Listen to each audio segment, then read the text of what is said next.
Marcos 3, verso número 1 a seguir, diz assim: Noutra ocasião, ele, Jesus, entrou na sinagoga e estava ali um homem com uma das mãos atrofiada.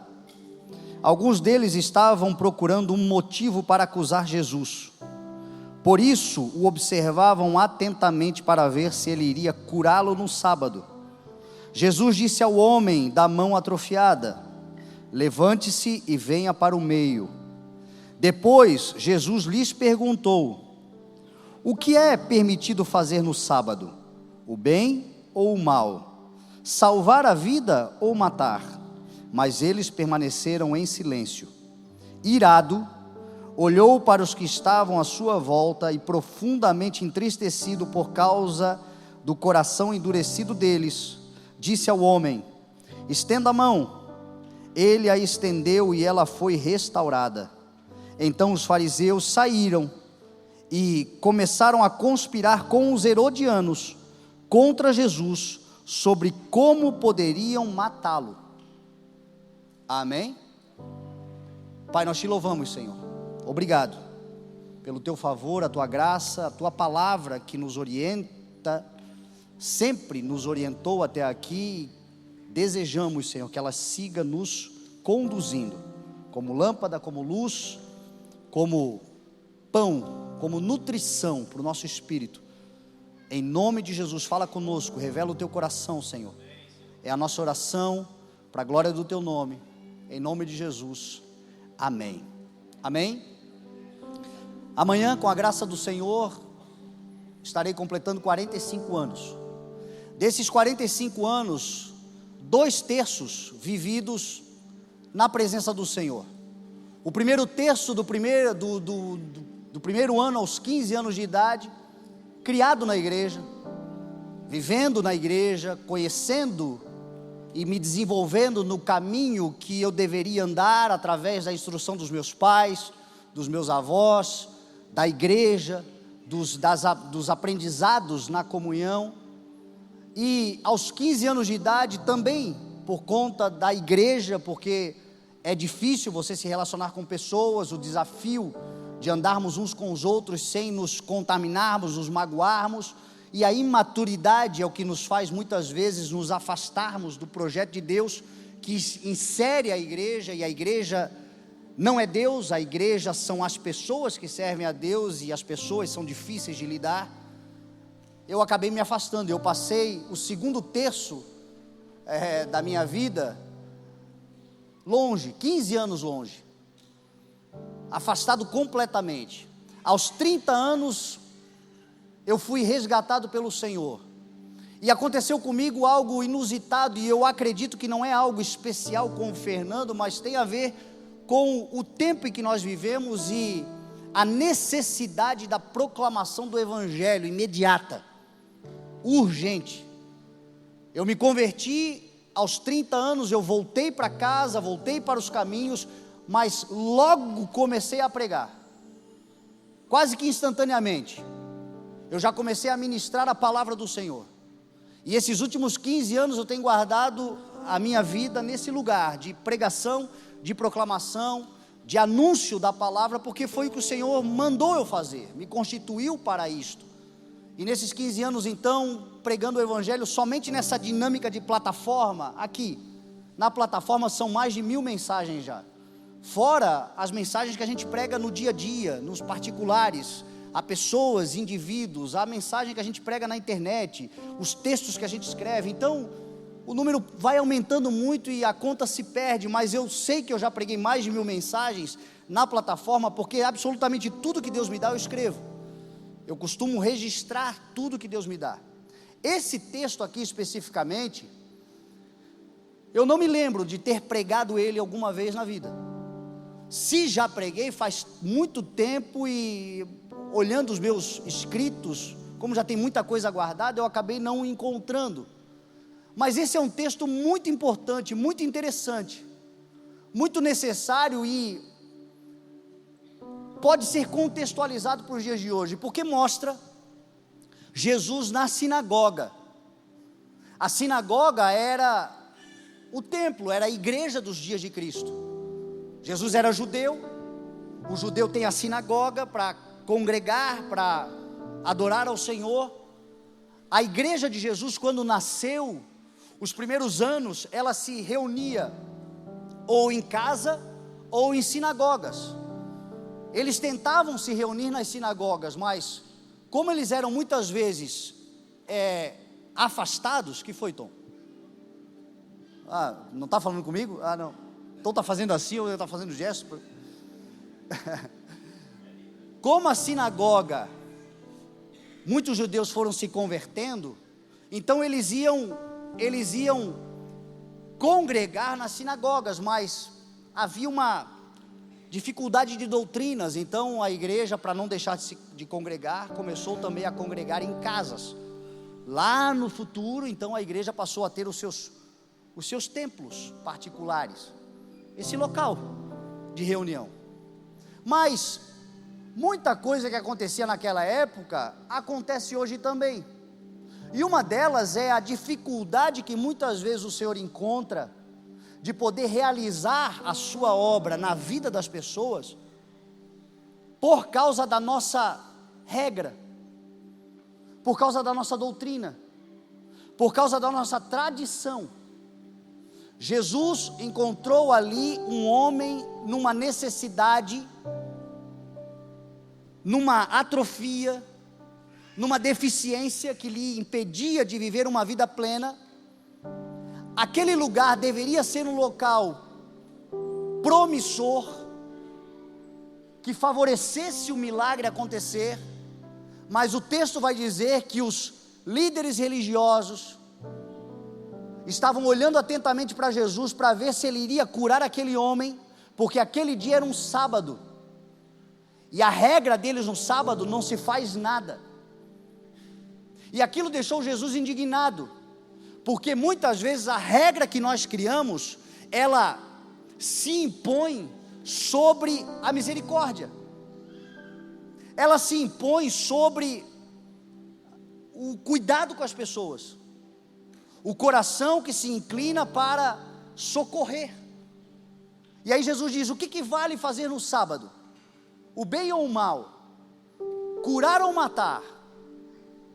E aqueles homens ficaram em silêncio, porque a regra, muitas vezes, nos atrapalha em relação àquilo que nós precisamos fazer.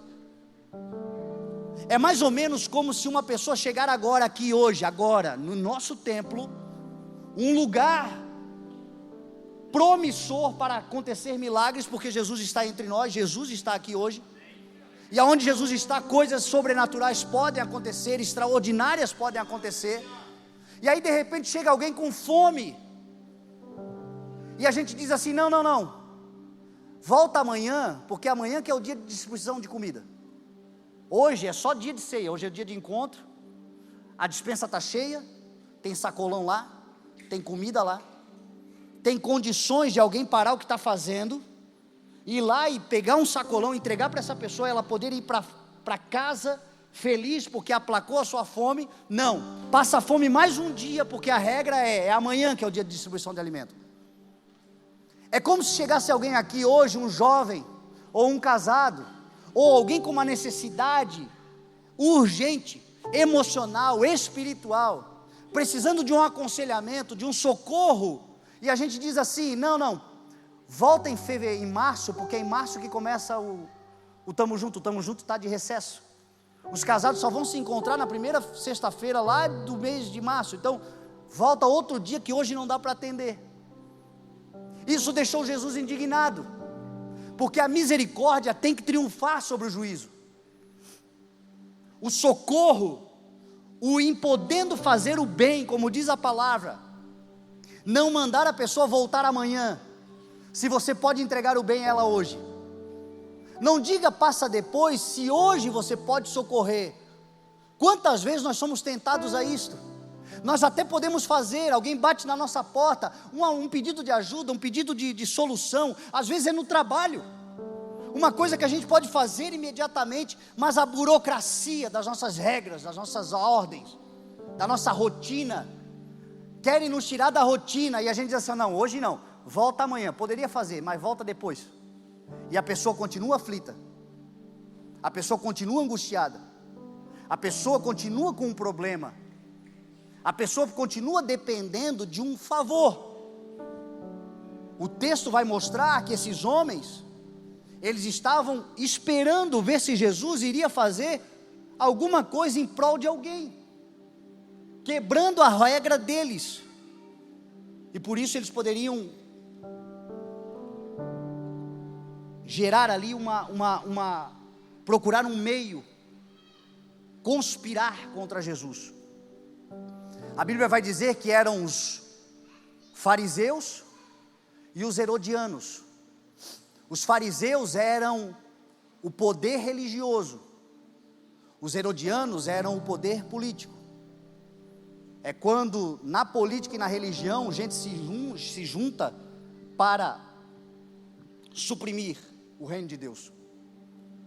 É quando gente que deveria na religião estar ali para manifestar a graça e o favor de Deus, em nome das suas regras, nega o socorro. É como se alguém na política tão necessário, tão importante, aonde o Senhor quer que estejamos lá como filhos de Deus, para resolver problemas da sociedade, porque muitas coisas vão mudar através do poder da política, mas quando chegamos lá, em nome da burocracia, não fazemos aquilo que fomos chamados para fazer. Era o que estava acontecendo. Jesus estava completamente indignado vendo aquilo ali.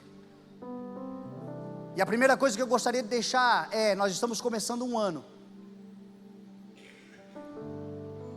de aliança com Deus, um ano de pacto com o Senhor, um ano de compromisso com o Senhor, um ano de muitas coisas a serem feitas, muitas coisas precisam ser executadas, e a gente sabe que a ordem e a decência é necessária, a organização é indispensável. Deus espera que sejamos organizados, Deus abençoa a organização e a ordem, mas ela nunca pode se sobrepor à misericórdia. Se tivermos que gerar uma bagunça e desorganizar algumas coisas em prol do socorro imediato de alguém, é assim que devemos fazer, porque é isso que agrada ao Senhor. O que agrada ao Senhor é uma igreja em favor de gente. O que agrada ao Senhor é quando nós, em favor de pessoas, às vezes até nos desorganizamos, mas é para salvar, é para curar, é para transformar. Então isso é mais importante do que organização e regra.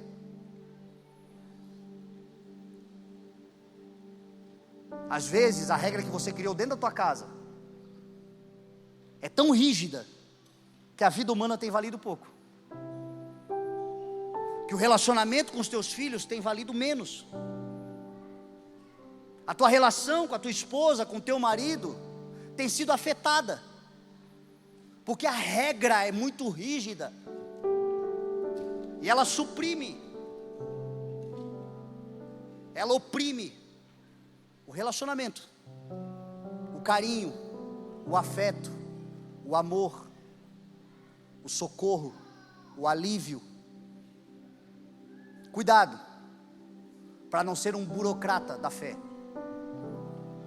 um burocrata espiritual, alguém que engessa a ação de Deus, porque as regras são mais importantes do que as pessoas. Jesus entra na sinagoga, e quando ele entra na sinagoga, ali um homem dependia de um milagre. Quem crê em milagres? Eu creio absolutamente em milagres. Eu creio que Deus pode fazer coisas extraordinárias. E o que é um milagre? Um milagre é uma intervenção sobrenatural sobre uma condição natural ou antinatural. O que é um milagre? É uma intervenção sobrenatural numa condição natural ou antinatural. Natural por quê? Porque existem coisas que são naturais na vida, mas aquele que é sobrenatural, Deus, que foi quem criou as leis naturais, é o único que pode quebrá-las se assim ele desejar. Então Deus pode mudar uma condição natural para fazer algo sobrenatural. Por exemplo, o milagre da transformação de água em vinho. Jesus estava num casamento, havia acabado o vinho da festa, os noivos iriam passar vergonha, a festa iria acabar, uma condição natural. Jesus olha para ela, vê água, que foi Ele quem criou, e aí Ele faz um processo de uma quebra de moléculas e de uma metamorfose e transformação na água, mudando uma condição natural, transformando água em vinho. Só um Deus sobrenatural pode realizar milagres. Deus é quem pode fazer milagres. Ele também pode intervir de maneira sobrenatural em condições antinaturais. Por exemplo, Jesus curou 10 leprosos. Por que antinatural? Porque a natureza humana, na sua origem, na vontade do Senhor, na criação de Deus, é saudável. Deus não nos criou para nós adoecermos. Deus não nos criou para nós sofrermos.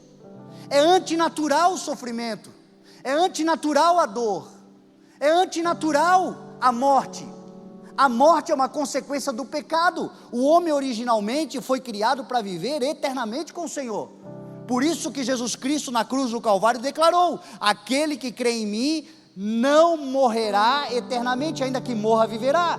Porque aquele que vive e crê em mim viverá eternamente. Por isso que haverá ressurreição daqueles que já partiram com Cristo. A morte é uma condição antinatural. É por isso que nós nunca vamos nos acostumar, porque é antinatural. A morte, ela é algo antinatural à nossa natureza criada em Deus.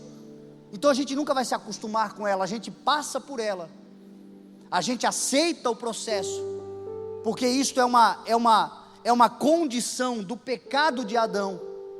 Mas a gente passa com uma certeza: não vai ficar assim para sempre. Um dia aqueles que morreram com Cristo ressuscitarão e viverão em glória, num corpo sarado, completamente transformado e glorificado, porque o homem foi criado para viver eternamente com o Senhor. E Jesus pode mudar uma condição antinatural de forma sobrenatural. Agora entenda, só Deus pode fazer milagres. Homens não fazem milagres. Homens não têm a condição de realizar milagres.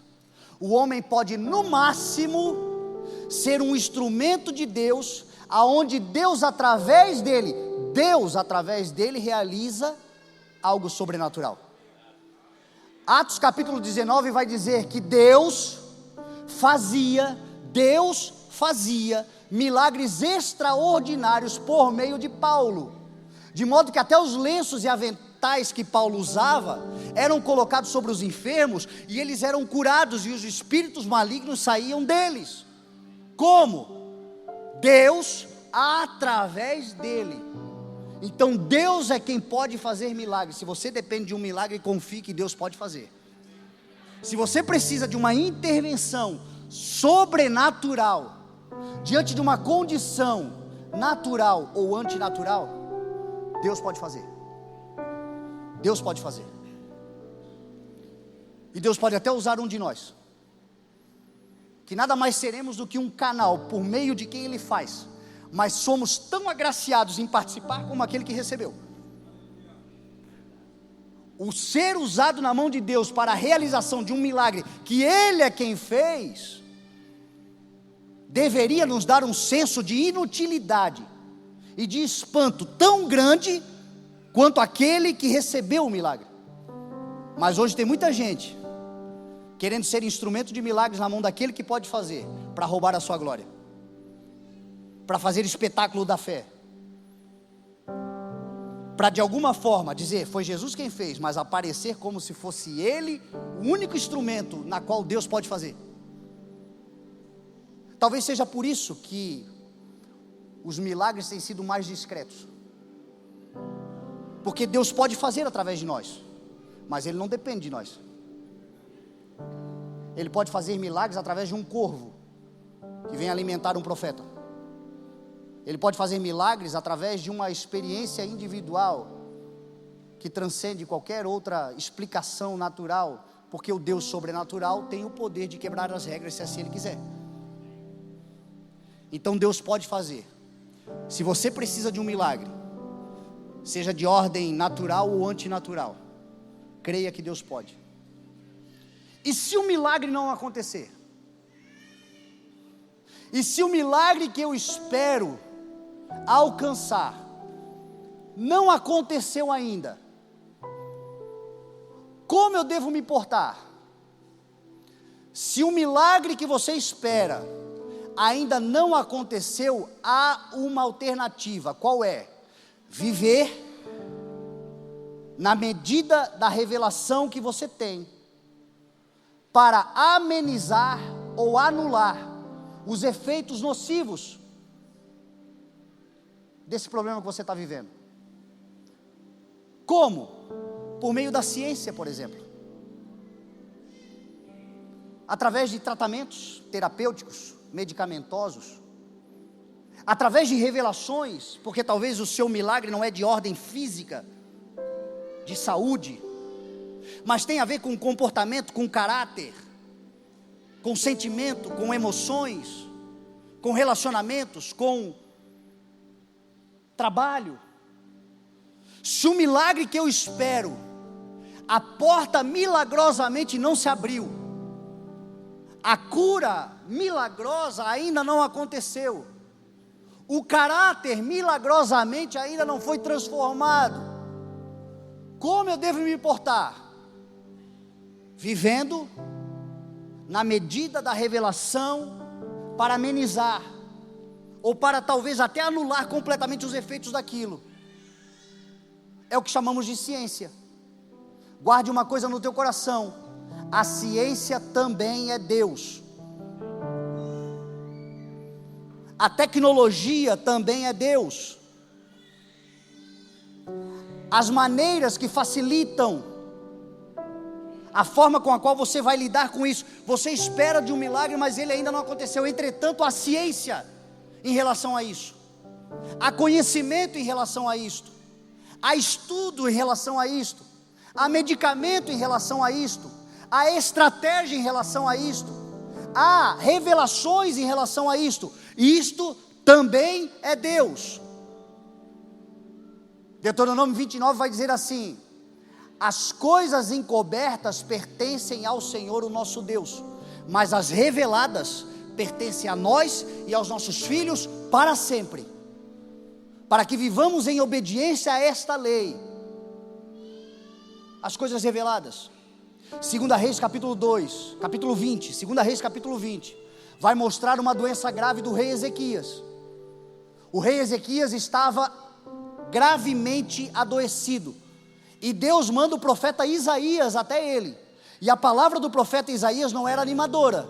Isaías chega diante de Ezequias e diz assim: prepara a tua casa, bota tudo em ordem os teus negócios, porque tu vai morrer. Já pensou receber uma palavra dessa? Paga tuas contas, bota a tua casa em ordem. Por que, Deus? Vou viver agora? Não, tu vai morrer. Eu não quero que tu deixe treta para os outros resolver. Prepara a tua casa. Essa foi a palavra de Deus para Ezequias. Mas Ezequias, diz a palavra, ele se humilhou diante do Senhor. Ele se prostrou diante do Senhor. Ele disse: Senhor, lembra-te da minha fidelidade, do meu serviço, do meu coração voltado para Ti, da minha dedicação e da minha vontade de continuar me dedicando. Pela Tua misericórdia, me ajuda, Senhor, a viver mais, a ter uma longevidade, a ter os meus dias prolongados. E diz a palavra que Isaías, o profeta é meio doido, ele deu a palavra e saiu, não ficou ali lambendo a ferida não. Ele deu a palavra e foi embora, nem para consolar o coitado do Ezequias. Mas diz a palavra que ele estava no pátio ainda, quando Deus disse a ele assim: ó, volta lá, e diz a Ezequias, que eu ouvi a oração dele, e eu estou acrescentando mais 15 anos a ele. Mais 15 anos eu vou acrescentar de vida a ele. E diz a palavra que Isaías voltou lá, falou essa palavra. Ezequias faz uma oração ao Senhor, um texto lindo de gratidão a Deus. E diz a palavra que Isaías mandou preparar emplastro de figos, passar na ferida de Ezequias, para que ele fosse curado. Ou seja, deu remédio. E tem crente com uma religiosidade absurda, que o seu caso tem tratamento, e ele fica nesse misticismo: se Deus não fizer um milagre, eu vou morrer, porque eu não vou tomar remédio. E o remédio também é Deus. O tratamento também é Deus. Você está doidinho para receber um profeta na tua casa dizendo assim: ó, então morra. E deixa tudo pronto para não atrapalhar a vida dos outros. Não morra de endividado para deixar os teus filhos cheios de problema. Quer morrer? Morra. Mas se quiser viver, tem plástico, tem remédio. Quer? Porque isso também é Deus. Ciência também é Deus. Agora, ainda que você esteja num tratamento, ainda que você esteja vivendo dentro dos padrões daquilo que você vive como revelação, não duvide que o milagre pode acontecer. Não duvide.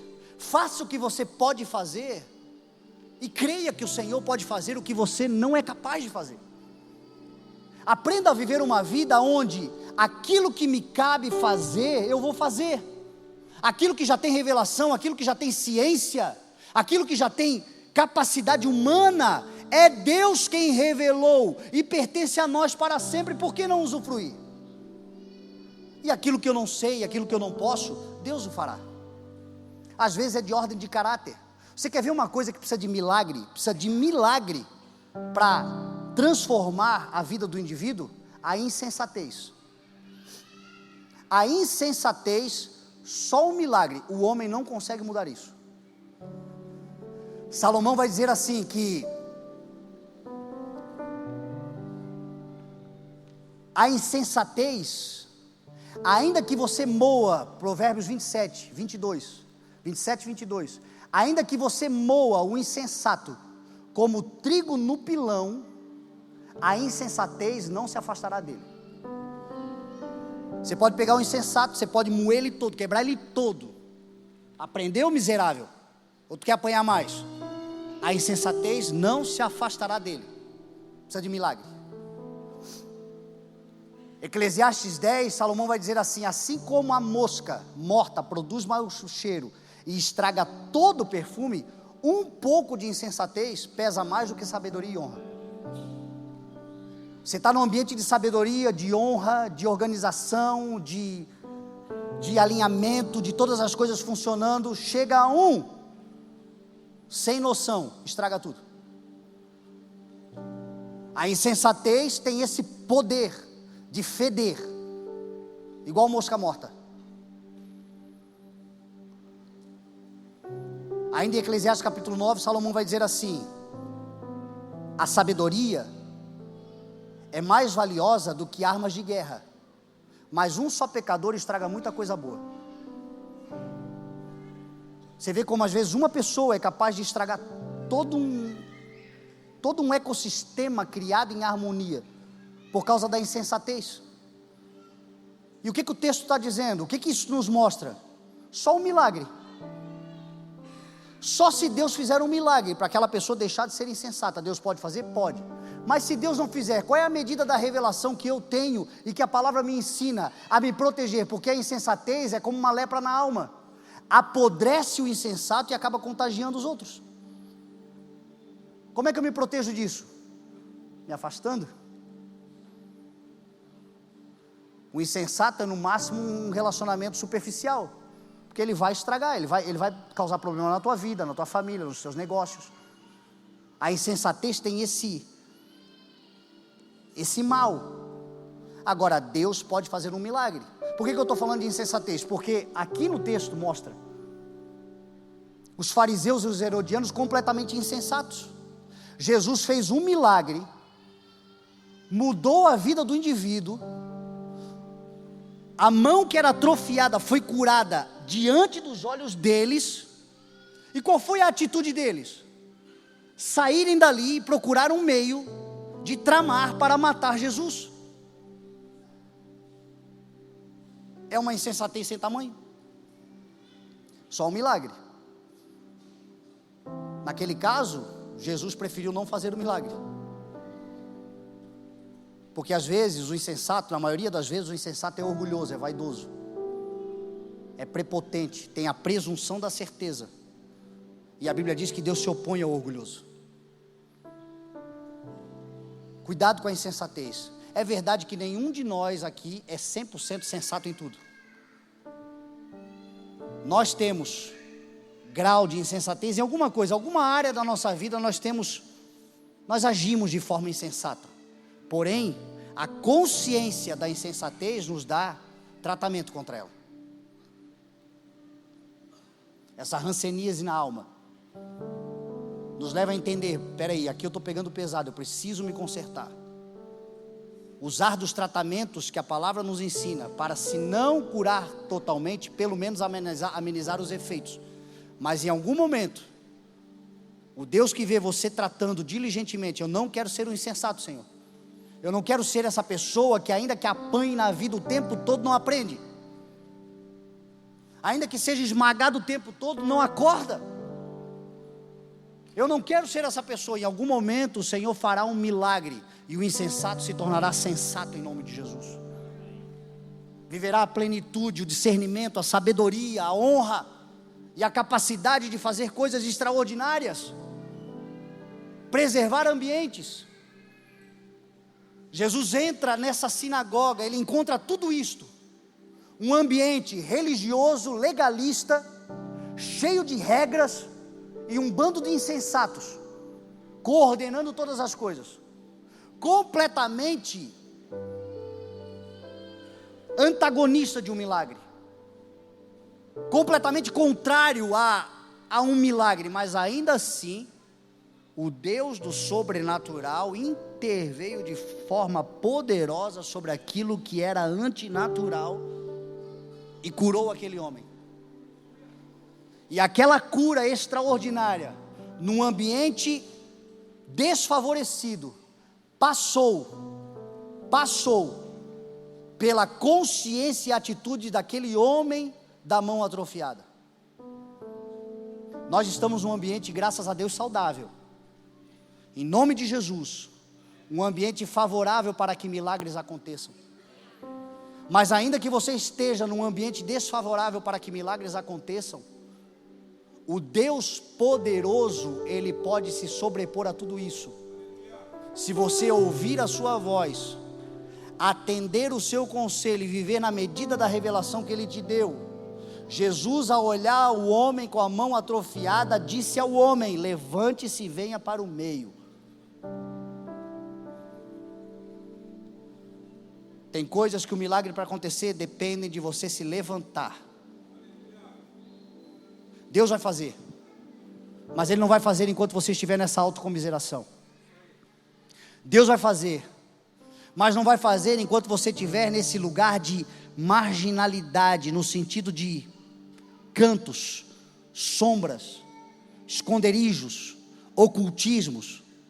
Lugar aonde, por causa da deficiência, por causa da atrofia, esse homem tinha uma mão atrofiada, mas Jesus diz a ele assim: ó, levante-se e venha para o meio. Apesar da tua atrofia, levante-se e se exponha.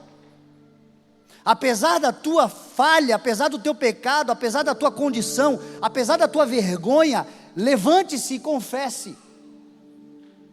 Porque aquele que confessa encontra misericórdia. Aquele que se entrega, aquele que vem, aquele que se rende, aquele que se apresenta. Deus não leva em consideração as nossas falhas, os nossos pecados. Ele nos redime, Ele nos limpa, Ele nos purifica, Ele nos transforma, Ele nos restaura completamente. Mas Ele espera que tomemos uma atitude de ouvi-lo dizer: venha, levante-se e venha para o meio. Igreja não é lugar de esconderijos. Igreja não é lugar para você ficar pelos cantos, com vergonha das atrofias que você tem. Igreja é lugar de cura, de transformação, de restauração, de mudança de vida. Mas tudo começa com a ousadia de se apresentar, de publicamente vir e dizer: essa é a minha atrofia, esse é quem eu sou. Aqui estão as minhas qualidades e aqui estão também os meus defeitos. Tem muita gente que apresenta o seu lado bom, mas tem vergonha das suas atrofias, e tudo bem, mas tudo bem desde que você não se esconda. O culto de ceia, por exemplo, é um culto de cura das atrofias. É um culto de restauração. Não é um culto para perfeitos. A religiosidade ensina que o imperfeito, eu não sei nem como é que aquele homem estava dentro da sinagoga, porque a sinagoga não era lugar para deficientes.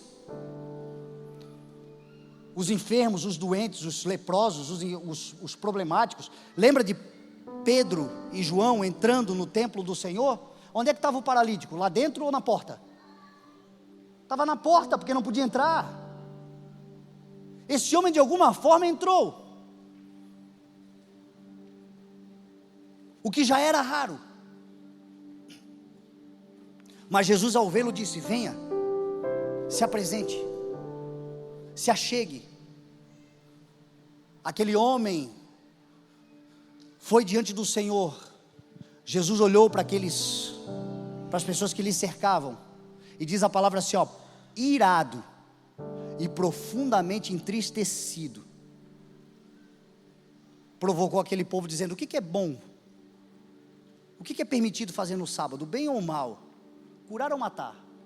A Bíblia diz que Jesus estava irado. Tem uma versão que diz assim, ele estava com raiva e profundamente entristecido por causa do coração endurecido daquele povo. O que pode provocar ira e tristeza profunda no Senhor? Corações endurecidos. Se tem uma coisa que entristece profundamente ao Senhor, é gente que perdeu completamente a sensibilidade. Gente que endureceu o seu coração. Gente que nada mais lhe toca. Gente que permitiu o seu coração ser ferido, ser magoado, ser violentado talvez, mas deixou aquele fel ali dentro, não descontaminou com o escudo da fé, não se protegeu das setas inflamadas. O coração que dele procede toda a nossa vida.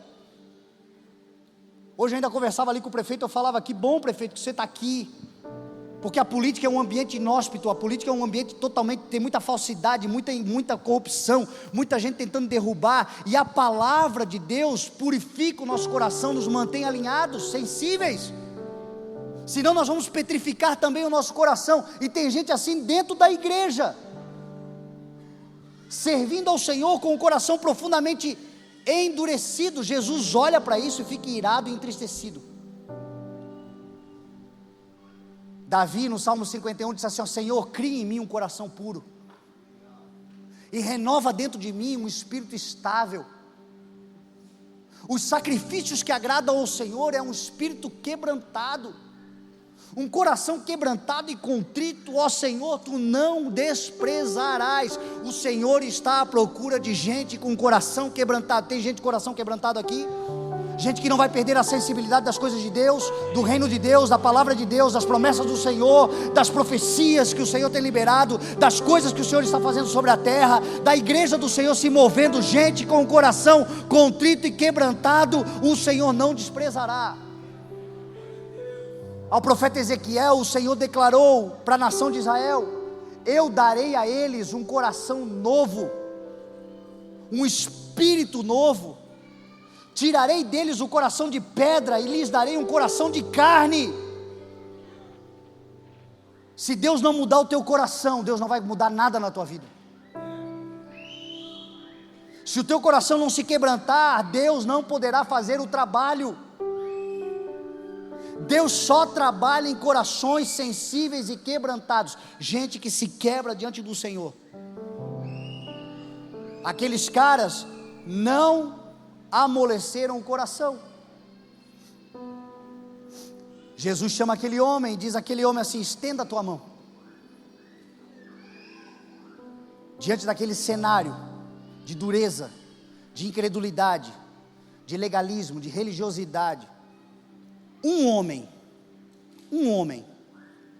ouviu o que Jesus estava falando, quebrantou o seu coração, foi até a presença de Jesus, estendeu a mão e foi alvo do milagre. É isso que o Senhor espera de nós essa manhã. É isso que o Senhor espera de nós em todo o tempo. Que nós nos rendamos a Ele. Que a gente se estenda ao Senhor. Que a gente erga as nossas mãos, que a gente libere o nosso coração, que a gente quebrante o nosso espírito, apesar das atrofias.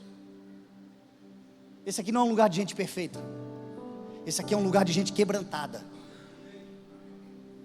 de gente com coração, que reconhece as suas falhas, que enxerga as suas mazelas, mas ainda assim, diante da palavra do Senhor e do convite, vai, se estende, se entrega, confessa. Davi vai dizer assim no Salmo 32, e guarde isto, porque isso é muito importante para transformar a tua história. Enquanto eu mantinha os meus pecados ocultos, o meu corpo definhava de tanto gemer. Tem muita gente assim, definhando de tanto gemer, porque se esconde por causa da vaidade, do orgulho, ou até mesmo do medo do julgamento, até mesmo daquilo que as pessoas poderão falar, e tem gente que vai falar mesmo. Mas tem um, que quando ver o teu coração contrito e quebrantado, quando vier a tua confissão plena, quando ver você se estendendo a Ele, como você está, do jeito que você é, na tua totalidade, aquilo que é mazela, aquilo que é atrofia, aquilo que é vergonha, aquilo que é pecado, se transformará em dupla honra, se transformará em graça, se transformará em favor, se transformará em milagre para a glória do Senhor. Você só não pode se entregar pela metade. Ou você é inteiro do Senhor, ou você não tem nada dele. Ou nós nos entregamos num ano realmente de aliança, de pacto, tal como o matrimônio, aonde agora eu já não vivo mais para mim, o meu corpo é da minha esposa, eu sou um com ela. Ou nós nos entregamos ao Senhor numa profundidade semelhante a um matrimônio. E se o teu matrimônio não é assim, há de se rever também. É o homem e a mulher tornar-se uma só carne. Porque Deus não olha mais para você e para ela, Deus olha para vocês sendo um. Ou nós nos entregamos numa totalidade ao Senhor, apesar das atrofias, ou nós não vamos viver o pacto da aliança que Ele espera. Agora, aquele que confessa, meu irmão, Jesus diante dos homens, é confessado por Jesus diante dos céus. Aquele que se entrega plenamente ao Senhor, apesar das suas atrofias, é regenerado, é redimido, é justificado, é transformado. E em nome de Jesus, este ambiente será um ambiente saudável para ver transformação de vidas. Quando nós vemos as atrofias, nós vamos clamar ao Senhor pelo milagre que Ele pode fazer, e não ficar julgando por causa das atrofias. Quando nós vemos necessidade e potencial em nós de resolvermos, as regras não serão mais importantes do que a misericórdia. E assim seremos uma igreja que de fato nós vamos ver milagres todos os dias. Que o ano de 2026 seja um ano onde o milagre será cotidiano. O poder de Deus será de todo dia. As coisas que o Senhor fará entre nós, fará com liberdade, fará como Ele bem entender, e fará sempre que Ele bem entender. E nós, apenas instrumentos, no máximo, servos pelos quais Ele, através de nós, faz alguma coisa. Mas quem faz é Ele, porque o Deus do milagre é o Senhor do sobrenatural, que intervém de forma extraordinária em situações naturais ou antinaturais. E nós cremos em milagres em nome de Jesus, e queremos declarar o ano de 2026 um ano de aliança, um ano de poder de Deus, um ano de manifestação extraordinária, mas tudo isto através de vidas que se entregarão completamente a Ele, sem reservas, apesar das atrofias. Ele vai curar todas elas se nós nos entregarmos e nos rendermos. Você crê nessa palavra em nome de Jesus? Então se coloca de pé e nós vamos cear.